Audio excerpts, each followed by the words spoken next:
प्रधानमंत्री नरेंद्र मोदी ने आज वंदे मातरम के 150 वर्ष पूरे होने पर देश को संबोधित करते हुए इसे भारत की स्वतंत्रता संग्राम की आत्मा बताया। उन्होंने कहा कि वंदे मातरम केवल एक गीत नहीं बल्कि एक वो प्रेरणा है जिसने आजादी की लड़ाई में करोड़ों देशवासियों के मन में उत्साह और जोश का संचार किया। मोदी ने कहा कि जब वंदे मातरम के 50 वर्ष पूरे हुए थे तब भारत ब्रिटिश शासन के अधीन था और जब ये गीत 100 वर्ष का हुआ तब देश आपातकाल के चंगुल में था, जब अनेक देशभक्तों को जेलों में डाला गया था और देश एक अंधकारमय दौर से गुजर रहा था।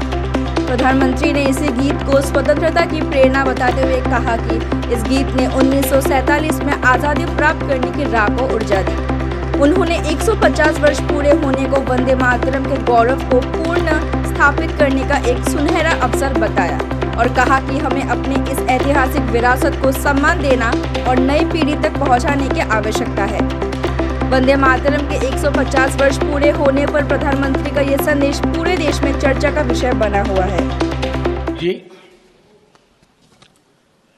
वंदे मातरम का जब 50 वर्ष हुए तब देश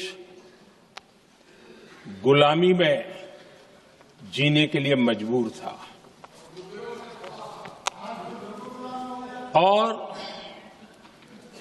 वंदे मातरम के 100 साल हुए तब देश आपातकाल की जंजीरों में जकड़ा हुआ था।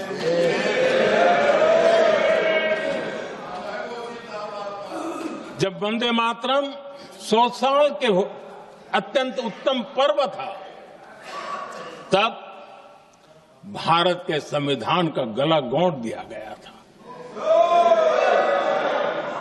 जब वंदे मातरम 100 साल का हुआ तब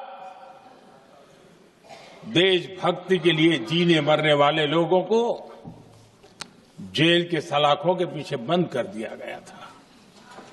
जिस वंदे मातरम के गीत ने देश को आजादी की ऊर्जा दी थी, उसके जब 100 साल हुए तो दुर्भाग्य से एक काला कालखंड हमारे इतिहास में उजागर हो गया।